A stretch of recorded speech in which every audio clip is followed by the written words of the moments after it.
Yogi is a tough guy. He's managed by Jim Howell. He's had 19 wins in the University boxing now, and some in-the-ring news finally. One of Mike Tyson's many victims is boxing tonight. In fact, Ping Long Thomas has not fought since he was knocked out by Tyson in the 6th round 18 months ago. Thomas faces undisputed cruiserweight champ Evander in a scheduled 10-round heavyweight bout in Atlantic City. Holyfield is undefeated, 19-0 with 15 knockouts, and a win tonight would bring him a step closer to a bout against Tyson. Jimmy Roberts has more on Holyfield. At 19-0 with 15 knockouts, he is the self-proclaimed real deal. The undisputed cruiserweight champion turned heavyweight contender who took up the sport at age 8 when he needed a challenge. I started boxing just because I wanted to learn how to hit the speed bag. And at that time, the kids couldn't hit it, and I wanted to do something that the other kids couldn't do. 18 years later, there is a new challenge: to build a heavyweight fighter on a frame that for most of its adult life so far has carried 30 pounds less. And who says that you got to be 230 or 240 or 225? Who says that? I mean, who sets those terms? You take Joe Louis, 202. Rocky Marciano, 186. I mean, they fought guys that were 230, 220. So what? They had the strength factor. They had the knockout factor also. Which may be just what Holyfield lacks. In his first heavyweight bout, a 6-round July TKO over James Quick Tillis, he was unable to knock his outclassed and aged opponent to the mat. But according to Duva, Holyfield is a work in progress, a sculpture not yet finished.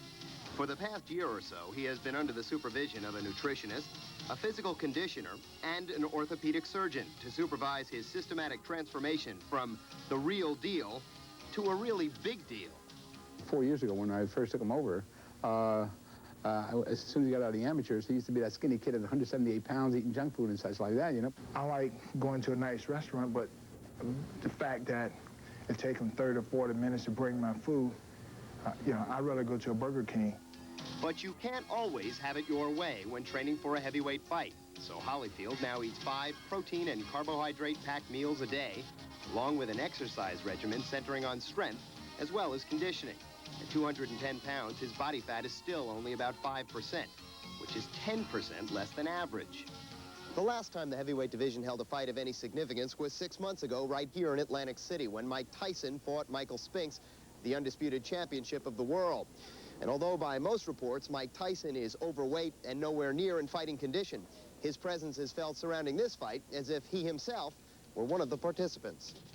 Because the general consensus seems to be that the Thomas fight, along with a probable March bout against Michael Dokes, another former champion, are nothing more than tune-ups for Holyfield, who is seen as the only legitimate challenger to Mike Tyson. Well, I'm fighting Pinkerton Thomas because Pinkerton Thomas is the man that I have to beat to get to the next step. People can't see me fighting Tyson if I couldn't beat Pinkerton Thomas.